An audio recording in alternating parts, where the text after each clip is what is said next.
You want to know who I am? Folks call me the Bone Man, ain't my real name, but it's the one that stuck. Tonight on Requiem Radio,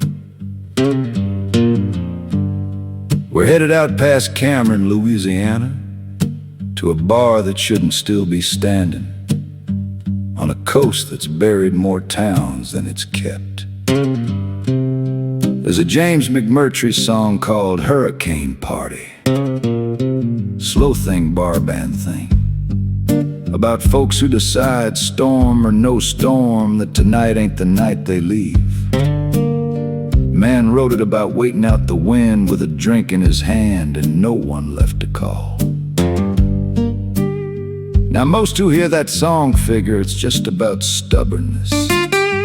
Country's stubbornness, coastal stubbornness, the kind that gets a man killed and calls it character. But there's a bar down in Cameron Parish that took that song a whole lot more literal than the man ever meant it. This one's called Hurricane Party.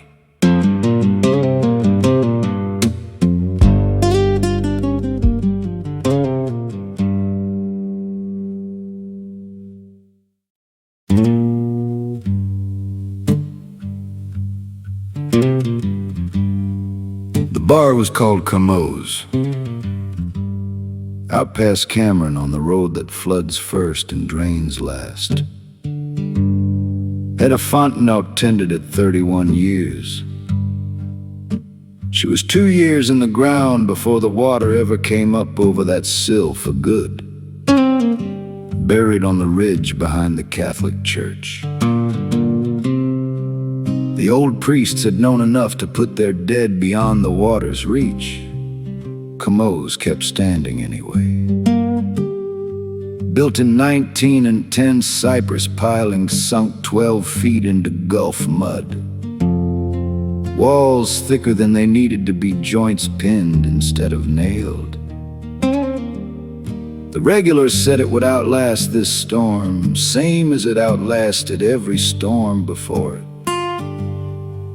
So on the night the sheriff called for evacuation, 6 of them stayed to prove it. They parked the truck out front. Rule was simple. If the water rose high enough to take that truck, that was God's own signal to leave, not 1 second before. The power went around 9. Somebody had a speaker on the bar since the radio had already died to static. James McMurtry's song Hurricane Party came on in the second hour. A song about a bar, a storm, people who decided not to leave. The joke stopped being funny when the wind found a pitch and held it, the same pitch running under the song, arriving in time with the drums, 4 counts and a lull. 4 counts and a lull. Too regular to be weather doing what weather does on its own. That was when Curtis Brossard looked up and saw Etta behind the bar.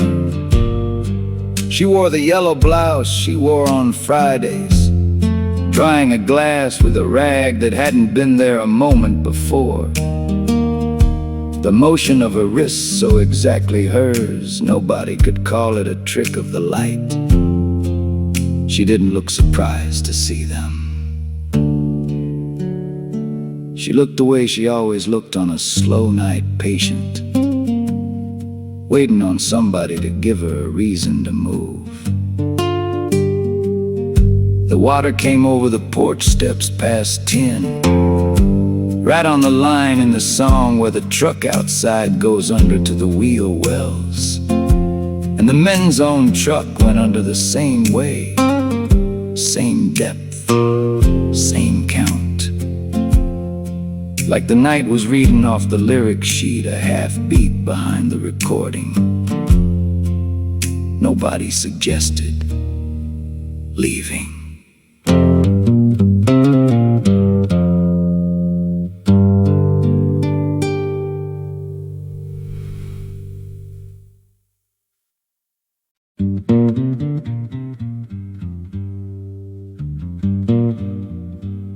was already too late. The phones went dark not long after all six at once mid-song, at the exact point where the lyric itself goes quiet. It felt less like a signal problem than a door closing somewhere behind them. Then the others started arriving unhurried, like they'd only been waiting on the invitation to be extended again. A young man in a Coast Guard slicker stood dripping just inside the door, water pooling at his boots, never spreading. An old man, drowned years back in his own flooded rice field, took the end stool, set one hand flat on the bar. Dominoes appeared beneath it, though nobody had brought a set. A woman in the corner booth hummed under her breath, same 4-count rhythm the wind kept outside. Like she'd known the song longer than any living man in that room. None of them had been called by name.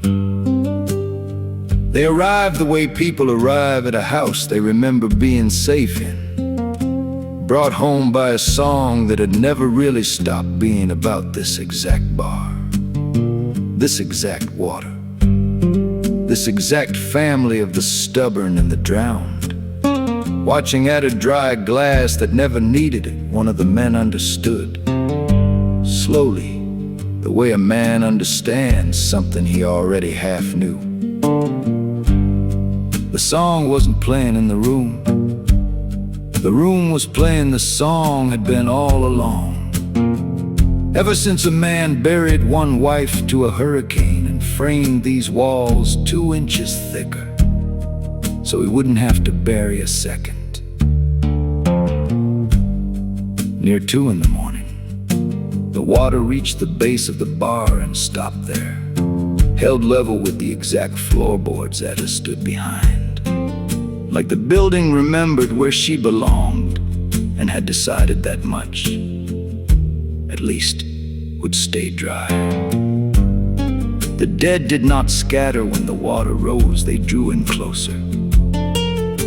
The way a stand of old cypress breaks a wind before it reaches the house behind it.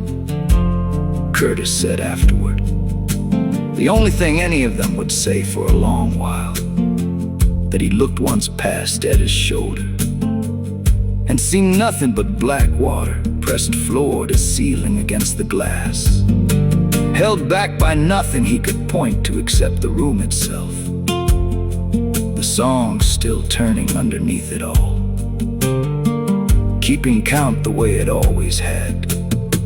They found the truck 4 days later, nosed into a stand of dead cypress, engine packed solid with mud. They found the 6 men inside commodes exactly where they'd left them, dry from the waist up, sitting in water no higher than their knees, though the building took 6 feet and more. Every one of them alive cold, unwilling for a long time afterward to say much about that night, except this.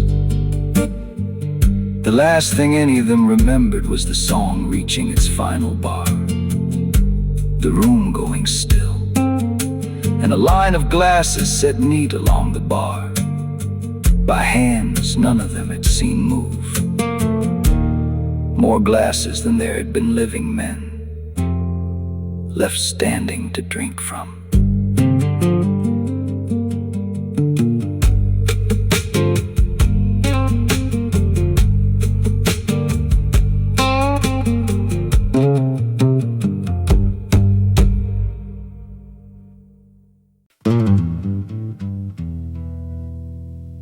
You've been listening to Requiem Radio, where music bleeds into the supernatural. And that was Hurricane Party. Some houses get built to outlast a storm. Some get built to outlast the folks who love them. Etta never asked to be tending bar past her own funeral. She just never learned how to close up when there was still somebody thirsty. And a song don't care whose story it started, is played enough times in the right room and the right water, it'll write 6 more names into the verse before it's done. Ain't gonna be no more tonight. Y'all rest easy. And don't let the dark drive you home.